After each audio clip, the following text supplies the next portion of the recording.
Hey everybody, welcome back to my channel, and if you're new to my channel, hello, my name is Gabby and welcome. If you've never been here before, you have no idea what I do here on my channel, I cover true crime cases, and all the cases that I cover are a little bit more on the vintage side. They're all basically 20 years or older, so if that's something you might be interested in, maybe go down below, click that subscribe button, and also turn on the post notifications to be notified every time that I upload. Today we are going to be going over another vintage and vanished case, which is basically a case that is vintage of somebody who has mysteriously vanished. But before we get into that, I do have to say that today's video is sponsored, and it is sponsored by NordPass. Today's sponsorship has to do with something that is very, very important, and that is internet protection. If you do recall, I did a sponsorship with NordVPN not too long ago. Well, after I did, they reached out asking if I would want to work with NordPass, and I genuinely did not know much about it. Well, NordPass is a password manager, and I don't know how I went this long using the internet without one. NordPass helps its users organize their passwords and secure notes and puts them all in one place, a secret vault that only you have the password for. Instead of needing to remember dozens of passwords, you just need the one to your vault, and everything else is taken care of. NordPass has tons of features, like their password health, which helps you create unique passwords by showing you if they're too weak or used on another account of yours. Besides that, it shows you what passwords are over 90 days in case you want to change them every few months. Their data breach scanner finds out immediately if the credit card information you can store on NordPass or your account information has been leaked in any way online. I genuinely feel like before I used NordPass, a password manager, it was always in the back of my head, all of my passwords. And of course, I would try the whole writing them down in a notebook to try to remember for later. And then, along the way, I would update my passwords and I would forget to update them in the notebook. And it was so jumbled all of the time, but I feel like with NordPass, a weight has been lifted off of my shoulders, if that makes sense. Well, if you yourself want to try NordPass, you can go to nordpass.com/gabulosiscrime or use code gabulosiscrime for an insane deal. The deal is, listen to this, 70% off a 2-year premium plan plus 1 whole month completely free, which is an insane deal in my opinion. Make sure to check that out if you are interested in an absolutely incredible password manager. And with all that being said, let's get right into the video.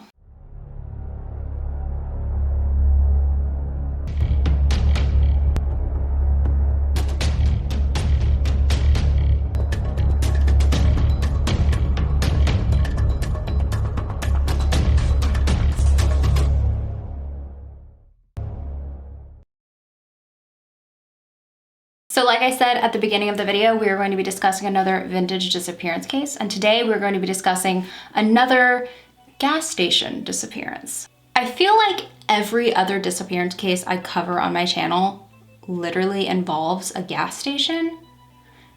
I think there needs to be some sort of a law where only one individual cannot be working at a gas station, someone else has to be there.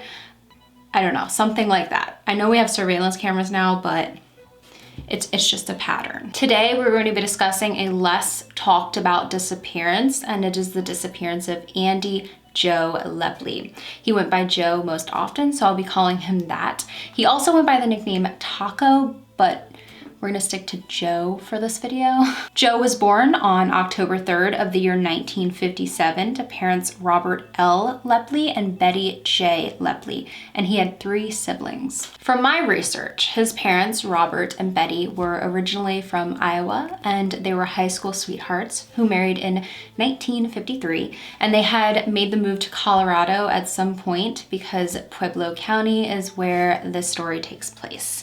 It seemed like his parents truly loved each other because they were high school sweethearts and stayed together until his father passed away in 2018, and then his mother went on to pass away 2 years later in 2020. From his parents' obituaries, they definitely gave their children a loving household to grow up in while instilling religious values in them as well. They loved their church and were active members of it. It also seems from my research that they let their children flourish in their own unique ways because Joe was skilled in many different ways and had a lot of hobbies he enjoyed. He was a very active and present part of his school and played quite a few sports. In the year 1976, he was 18 years old, attending Rye High School in Colorado City, Colorado. He played football and basketball. He was a pole vaulter. He was an honor student. He was also very popular, apparently, because he was once class president. He was just a well-rounded individual and liked by most everyone. By the end of his senior year, he had been taking motorcycle mechanic classes in a vocational program, and he had pretty much everything planned out for the next steps in life. He planned on, of course, graduating from high school. Then he wanted to take the summer off from school and work for his family's plumbing business as an apprentice of his father's.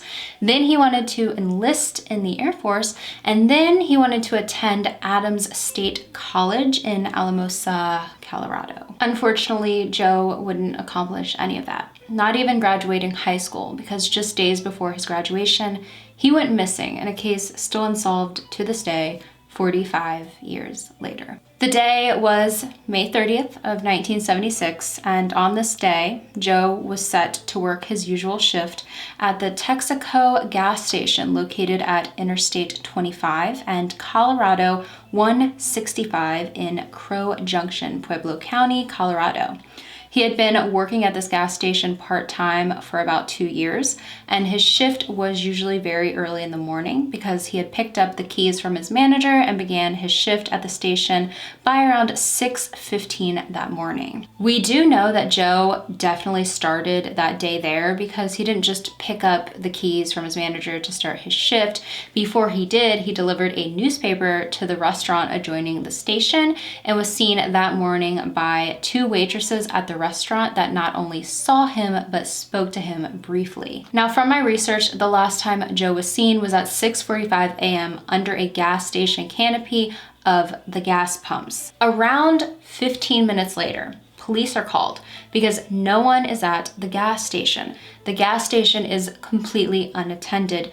Joe is not around. Joe, the only person working there that morning at the station, cannot be located anywhere. So police are notified about what's going on because Joe is nowhere to be found, but his 1967 pickup truck was still in the parking lot of the gas station with the keys still in the ignition. Joe's manager gets over to the area with authorities and lets them know that the pickup truck in the parking lot is definitely Joe's, and that he isn't the type of person to just walk off somewhere. He was a very responsible worker. Something had to be wrong. They walk inside the station to check everything out, and they can tell immediately that something happened because the CB microphone had been completely ripped from the wall and the cash register was empty. A cash register at the beginning of the morning that probably at most had $50 to $100 in it. So, all in all, Joe's missing, and it looks like the place was robbed. There was some foul play swirling around the air for sure. Police decide that they are going to ask anyone around what they saw that morning. So they go to the restaurant next door, and this is when the waitresses let them know they did see Joe and speak to him that morning before his shift. They also had something else to say, something that would become one of the main leads in this case. They tell authorities that they saw a suspicious man lurking around the gas station that morning before Joe officially opened it. This man had supposedly went to the restaurant beforehand and then went over to the gas station. He was at the restaurant and made it known he was waiting for the gas station to open next door so he could fill up. He said he was on his way to Wyoming. The 2 waitresses were able to give authorities a pretty decent description of the man. He was described as being a middle-aged white male with graying, sandy-colored hair and blue eyes. He was a little less than 6 feet tall and looked like he weighed about 175 pounds. So you might be sitting there right now like, wow, that's a pretty decent description. Like, how did they remember all that? How were they so precise? Well, apparently the two waitresses who saw the man, at first they gave like a pretty good description, but they were eventually put under hypnosis, and this was the basic description both of them seemed to have given while they were under hypnosis. They did get a good look at his car though as well. Now keep in mind that this restaurant probably wasn't too busy at this time in the morning, so they probably did take a second to look at the vehicle he was driving, being that he was one of the few people there. Also, it would have been something to definitely take a second glance at, because his car was described as being quite flashy. It had been either a shiny white or light silver color with maroon trim and a maroon top, but it was also pulling, weirdly, a trailer from what they could see. And this trailer didn't really look like it belonged being pulled by the car that he was driving, if that makes sense. This trailer looked almost like homemade in comparison to this very flashy car. They said that the trailer, it was like a plywood trailer and it had a tarp over it. It looked a little suspicious to authorities when they heard about it. But you know, he was traveling to Wyoming from Colorado. Maybe he had some of his stuff to move with him. I mean, who knows? They didn't think much about this really when it comes to this case. There isn't much focus on this supposed homemade trailer with a tarp attached to his car. It was just something that definitely caught their attention and they felt like they should bring up in the case. It is completely unknown if this unknown individual had anything to do with Joe's disappearance or not, but he is a prime suspect in this case still to this day, but he has never been located. Police have never been able to find out who this man was, and from my knowledge, a police sketch has never been done of him. They are still hoping that someone can help identify who he was though. They're still hoping 45 years later that if this kind of like rings a bell to anyone around the Colorado area or possibly in Wyoming, if they knew anybody who had a similar vehicle who maybe fit that description, you know, let them know. As time went on, they really kept hitting dead end after dead end in Joe's case. Nothing seemed to get them anywhere closer to solving what happened to him or why he left or who was responsible for him leaving. Like, nothing was getting them anywhere. And also, the waitresses saw this man at their restaurant and he said he was going over to the gas station, but no one saw this unknown man having any interactions with Joe that morning. No one came forward saying like, yes, I saw this man talking to Joe. It was just said by the waitresses that that was where the man said he was going directly after he was done at the restaurant and when the gas station opened, which when you think about it, I don't know what to believe, but if this man was going to rob the gas station and abduct the worker there, it is kind of odd that he would let anyone know that he was patiently waiting for the station to open, but that's just like my opinion. Now, I'm not saying that this unknown man, this flashy man, is not the one responsible for Joe's disappearance. I'm just saying it doesn't make sense. But then again, when you think about it, we have heard of some really dumb killers. So who knows? So our first official suspect in Joe's disappearance is unknown gas station lurking flashy car guy. But there is one other suspect in this case. Let's take our attention right now and set it on a man named Charles Humphrey. Charles Humphrey in 1976 was a college English professor, which with the name Charles Humphrey, I feel like you would be a college English professor. But anyway, Charles was married to a woman named, actually she had 3 different names. She went by Lucilla, Lucille, and Lucy. For this video, we'll call her Lucy. And Charles and Lucy, they together had several children. Charles Humphrey's story is kind of short, but it's a wild ride. So get ready for it. A few days before Joe Lepley's disappearance, Lucy went missing in the area as well. About a year after her disappearance and still no sign of her anywhere, Charles gets a divorce. He then marries a woman named Bonnie. Charles and Bonnie end up divorcing in July of 1979. Well, in December of 1979, Bonnie dies under very strange circumstances. It looks like a murder, but they didn't have all the evidence to back that up. Well, 2 years later, in 1981, the remains of Lucy, his first wife, are found, and she was 100% a victim of a homicide. So, Charles had 2 wives die in very odd ways that look like some foul play was involved. Of course, they immediately look at Charles, the ex-husband of both of them. But before they get to him, before they're able to arrest him, he committed suicide, taking whatever he knew about the 2 cases to his grave. They went to the home where Charles lived at the time of the 2 disappearances in 1976. The address is 55 Glenmore Road in Pueblo, Colorado, and they start looking around. It is basically completely unknown what information police were given or what lead police were given, but they claimed they had reason to believe Joe Lepley's remains were buried under the home's old septic tank that was no longer used. So they went to this home and they dug up the septic tank, and no remains were found, but they did find a hammer and a shovel that had been buried there. Now, all in all, a hammer, I can see maybe being in the ground, maybe tossed to the side, and over time dirt piled up on it, but they literally found a whole shovel, which is weird. I personally could not find any bit of information online as to why they suspected Charles for being involved in Joe's disappearance, because it didn't seem like the 2 knew each other at any time during their lives.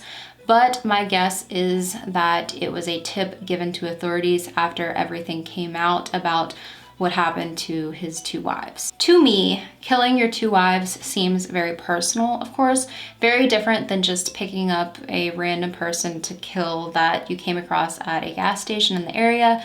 Either way though, he is still a suspect in Joe's disappearance. As I said at the beginning of this video, Joe's parents have passed away, but they did have their own opinions along with his other family members of who may have been responsible. Many of his family seem to believe it was a robbery gone wrong, that someone came in to rob the place. Maybe they were startled by Joe being there. Maybe they thought no one was around. And since they were spotted, they decided to take him with them. Maybe it was one person, maybe it was multiple people.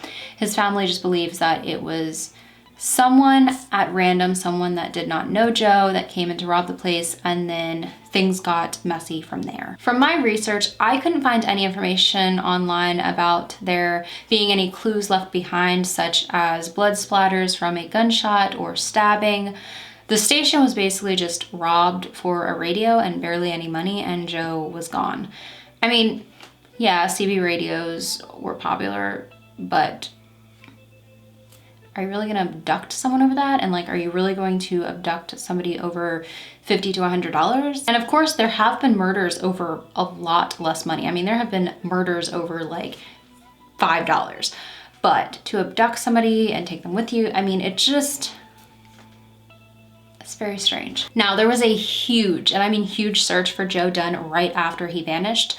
Tons of people came in to help in the search. They searched by foot, by car, by four-wheeler, by horse, by everything.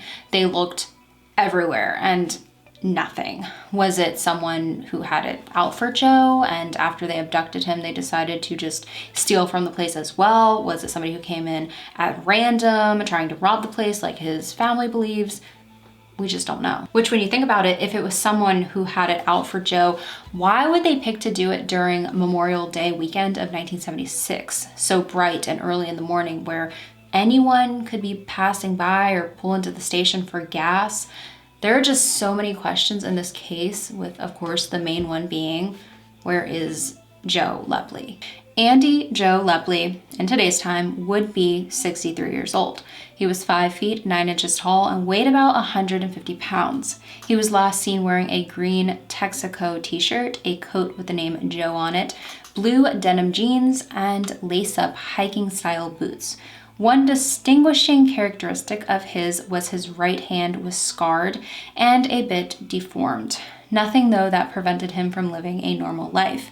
If you have any information about the disappearance of Joe Lepley, you are urged to contact the Pueblo County Sheriff's Office at 719-583-6400. Remember, always, that you can stay anonymous. So, that is the case of Joe Ley. So what do you all think of Joe's disappearance? I'm very curious to see what you all have to say. Of course, I'm curious every time I come out with a video, but this one, I just want to know, it's everything behind it just doesn't make any sense. We hear this so often, you know, somebody was liked by everybody, they had no known enemies, and then, you know, their life is taken or they go missing, and they're just doing something that they've done so many times before. But this one, there's something about it, and I don't know if it's because it is the first case that I've covered of somebody working at a gas station where it happened during the day. Every other case, I'm pretty sure, where somebody worked at a gas station, it happened at night or like during the very early hours, basically when it was very dark outside and not a lot of traffic. There was very little traffic at this time because the gas station was just opening up, but it's so weird, the timing. It was just right when he was opening it up. Don't you think if somebody was going to go out of their way to rob a gas station that they would do it not during Memorial Day weekend where there's going to be more people in the area than usual, and during the day when people are getting up and like starting their morning? But maybe that was their plan, to pick a time when people wouldn't expect something like that to happen. I don't know. Leave your thoughts and opinions down below in the comments about this case. And of course, like always, leave some love down for the family members of the victim down there as well. And with all of that being said, I will see you all in the next video.